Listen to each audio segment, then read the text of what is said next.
Welcome everybody to another midweek teaching.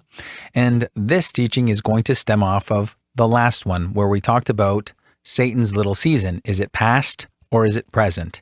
And by the way, folks, there's lots of folks that are out there that have the little season position. I might suggest, by the way, if you don't mind me doing this right out the gate, I recommend, in fact, some of you might already be subscribed to her because she's far more popular than I am, is There's No Place Like Home. That's the name of her channel. A lovely woman there, very, very kind. And she is really good, I think, and very level-headed at displaying these positions, including Little Season. She has a question the narrative series. And in that, she might even be able to link you to some other folks that have the position of the little season. In the meantime, though, I decided that I also wanted to take the position to show you the more allegorical view of the 1,000 years, and give a full preterist view of chapter 20 in the book of Revelation. So the first thing we're going to do is deal with the 1,000-year controversy. So let's go to Revelation chapter 20. And here we are, folks, in Revelation chapter 20.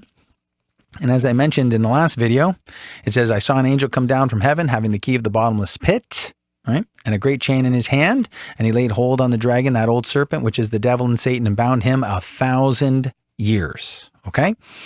And so the question is the word thousand, what is it symbolizing if it's not literal? And I'm going to suggest to you that when we go to the Old Testament, we can go there and see how the number 1,000 is used consistently throughout Scripture, particularly in the Old Testament. And I'm going to suggest to you it generally seems to represent overwhelming victory, overwhelming completion, overwhelming fullness and fulfillment. Okay? And if we see some scriptures that use it in that way, in a kind of a symbolic and allegorical way, then we can continue discerning chapter 20 with that type of view. Okay, so let me take you to 1 Samuel 18:7. All right, and this is just after David conquered Goliath. All right, it says, and the women answered one another as they played, and they were celebrating. And King Saul was king at the time, and and they were singing, Saul hath slain his thousands, and David his 10,000s. Now, best as I can tell in Scripture, do you want to know how many people David took down thus far in this moment at this time? One. That was it. Just Goliath, right? And yet they're saying his 10,000s, right? So I'm going to suggest to you it's because of his overwhelming victory against Goliath. They're celebrating, and so they're using this kind of hyperbole because this young man, without any armor, taking the literal interpretation, grabs a slingshot and a rock and takes down one of the greatest warriors that was alive at the time, and he's this huge Goliath, right? And he's like 9-10 feet tall. So why are they using the number 1,000 here? Overwhelming victory. Okay, that's what I'm going to suggest they're using the number 1,000.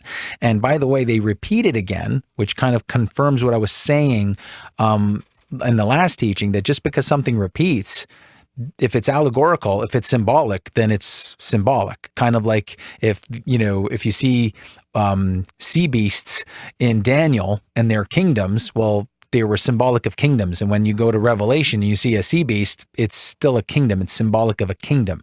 It doesn't change the fact that it's symbolic, right? And so in 1 Samuel 21:11, it says, and the servants of Achish said unto him, is not this David the king of the land? Did they not sing one to another of him in dances, saying, Saul hath slain his thousands and David his 10,000s? See, they repeat it again. Clearly, still symbology. And the 1,000 there is being used, I think, in a hyperbolic fashion to display an overwhelming victory. All right. Psalm 50, 10-12. For every beast of the forest is mine, and the cattle upon 1,000 hills. Okay, so again, is it literally 1,000? Right? I'm going to suggest no, this is more about the fullness and the completion, because if there's 999 hills in the world, you're going to see, well, then that would make God a liar. Right? Or if there's 1,001, if we're going to take it literal. Clearly, we're not going to take it literal. We're going to say that what he's saying is he's using the number 1,000 as a number of completion and fullness, and it's all his. That's the point, and that's the point of the section. So let's continue here. It says, I know all the fowls of the mountains and the wild beasts of the field. They're all mine, is what he's saying. And if I were hungry, I would not tell you, for the world is mine, and here it is, and the fullness thereof. See, it's the fullness. So he could have said, and the cattle upon all the hills. But see, he went out of his way here to write 1,000 so that we have a good connector to see how the term 1,000 is used in the Old Testament. And I think we should carry forward because the book of Revelation is very symbolic. And of course, John is a Jewish man, and I think he's drawing a lot. I would think most people argue that the book of Revelation is not only the most symbolic book of the New Testament, but it's the most Hebraic written type of book in the New Testament. All right, but we'll continue. 91:7, and also in the book of Psalms, 1,000 shall fall at thy side, and 10,000 at thy right hand. Now, clearly at your right hand is not going to be literally 10,000 people, no matter how you slice it, right? So notice how the term 1,000 is being used, right? It's being used, again, I'm going to suggest to describe overwhelming victory, great power and fullness. That's the point, I think, of the number. Deuteronomy 7:9. Know therefore that the Lord thy God, he is God, the faithful God, which keepeth covenant and mercy with them that love him and keep his commandments to 1,000 generations. Now, if this is Old Testament setup, folks, best as I know, pick your chronology on this, but best as I know, how long was the Old Covenant around for? 1,500 years, 1,400 years? If you want to change the number, if it's 1,000 generations and a generation is 40 years, and I would suggest that it is, that's 40,000 years. And I don't think that's the intent of what is written here. I think the idea, right, would his mercy then all of a sudden end? I don't think so. I'm suggesting strongly to you that the number 1,000 here is being used in such a way to show overwhelming fullness, overwhelming completion, if you will, and victory and fullness. Okay? So I think that's the vibe of the number. And if I dare say it, I think that we still use this term in a lot of ways, right? Man, I'm batting 1,000 at this, and you're not even playing baseball, right? Why are we using the 1,000? We're talking about how we're really, perfection, if you will, right? Or I've told you 1,000 times, and really you probably only said it 3 or 4 or 5 or 10 or 20, right? And you use the number 1,000 still to this day. We'll continue. Judges 15:15-16. And he found, this is Samson, and he found a new jawbone of an ass and put forth his hand and took it and slew 1,000 men therewith. And then he repeats the same number. And Samson said, with the jawbone of an ass, heaps upon heaps, with the jaw of an ass have I slain 1,000 men. Okay, so do you really think, he was going 1, 2, 3, 4, right? I don't think so. I think the idea is overwhelming victory, overwhelmingly successful, right? And I'm going to suggest strongly that that's what's going on here, right? And I think that's why it's in the Old Testament. And I think that's why John is using the number and was probably figuring, right, that that's where we would draw from, because what do we always say? The New Testament is the Old Testament revealed. So when we don't go to the Old Testament to understand, if you will, the New Testament, I think we take that statement and ignore it. No, where do we go to really, truly try to do our best to understand the New Testament? Well, if the New Testament is revealed in the Old Testament, when we have the New Testament, then that's where we should be going to make sure that they line up and they come together. All right. And just again, guys, I want to give you 10 witnesses. All right. So that's what I'm going to do here.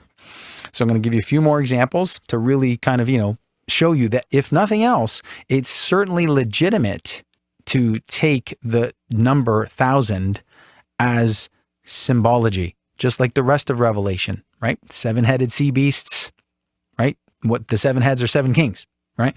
A lamb that talks like a dragon, right? Right? It tells you, the waters are what? Just water? No, it's not literal water, although there is literal water. He says the waters are peoples and nations, right? The woman is what? The harlot woman is what? It's a city. How does a woman become a city? It's allegory. He's using symbology. So it's fair to use symbology, particularly in the book of Revelation, because it's just simply loaded with it, right? So Joshua 23:10, one man of you shall chase 1,000. Why did he pick 1,000, right? And what's the idea here? Is it literal that one person will chase 1,000 people away? I don't think that's the point of the text. It says, for the Lord your God, he it is that fighteth for you as he hath promised you. So he's saying, because I'm with you, don't worry, whoever comes against you, they're going to end up running away from you. I don't think the idea, though, is, one man will, you'll chase 1,000, right? If it's 999, is it a lie? No, I think the number is there to say you will have an overwhelming victory because I'm with you. See, that's the point. And that's how he's using the number.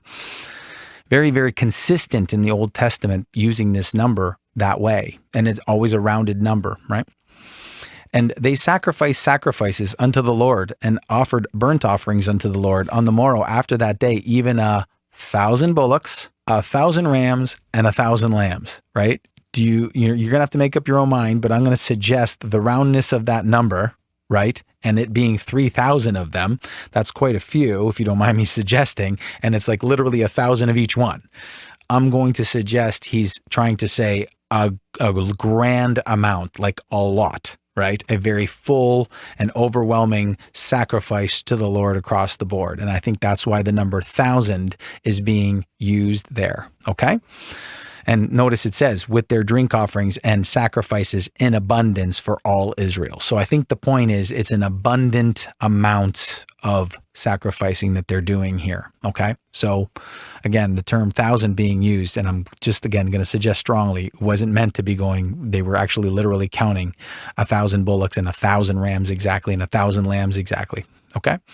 2 Chronicles 7:5, and King Solomon offered a sacrifice of 22,000, that's 22,000 oxen, and 120,000 sheep. Okay, so that's 142,000 animals. Okay, and it says, so the king and all the people dedicated the house of God. And I'm going to suggest to you that if you did a study on this, that it would work out to something like they're basically having to sacrifice like 24 hours a day at like every minute. And so again, I'm going to suggest hyperbole to express an exaggeration, much like when we say, I told you 1,000 times, don't put your stuff in that corner or whatever, right? We're exaggerating to express, to bring out expression and fullness, completion, and an overwhelming sacrifice here, the overwhelming dedication and appreciation. And Isaiah 7:23, and it shall come to pass in that day that every place shall be where there were 1,000 vines at 1,000 silverlings, it shall even be for briars and thorns. So then we have to, by the way, 1,000 silverlings is silver shekels. Okay. So again, is it literally 1,000 vines and literally 1,000 shekels, silver shekels? I don't think so. I think the point is he's kind of actually doing a prophecy, best as I could tell here. And he's going, you know what? There were 1,000 vines. I don't think exactly. I think the point is there was a lot, plentiful, completion, a fullness of vines, which suggests lots of fruit, if you will, and good things happening for you. 1,000 silverlings, silver shekels, meaning you had a lot of abundance and a good economy, etc., but it's going to be for briars and thorns. See? So again, I'm going to suggest to you strongly that the number is being painted here and used here to suggest a very strong amount of and a fulfilling amount. Okay, so again, overwhelming fullness, overwhelming completion, and overwhelming victory. All right. So when we go to Revelation 20 and we read about the 1,000 years, right? I'm going to suggest to you that's the same deal, that it's about his overwhelming victory. And we will continue, hopefully, Lord willing, to further discuss Revelation chapter 20, and I'll be offering my interpretation. So, guys, I just wanted to show you what the 1,000 years might indeed represent. And if we can take that and take that position and use it to describe an overwhelming victory, the overwhelming victory of Christ in the first century, then we can interpret Revelation 20 that way. And I intend to do that. And hopefully you'll give me the opportunity to slowly but surely work through Revelation chapter 20, because it is a packed chapter. It really is. And again, I'm going to suggest that all of you, if feel free, this is, you get to read and determine these things for yourself as well. Read it allegorically and then read and symbolically, and then read it literally and see where you end up and see what sits and resonates with you. So I'm going to continue to offer an interpretation, if you will, looking at the 1,000 years in the light of what Christ succeeded in the first century. All right. And so, Lord willing, I'll be able to continue to do that. Hopefully you'll hang in there with me and give me a shot in continuing to give you an interpretation of Revelation chapter 20, little by little. In the meantime, guys, thanks for giving me this opportunity to present my case on the 1,000 years, because it certainly is a 1,000-year controversy, and I greatly appreciate the opportunity.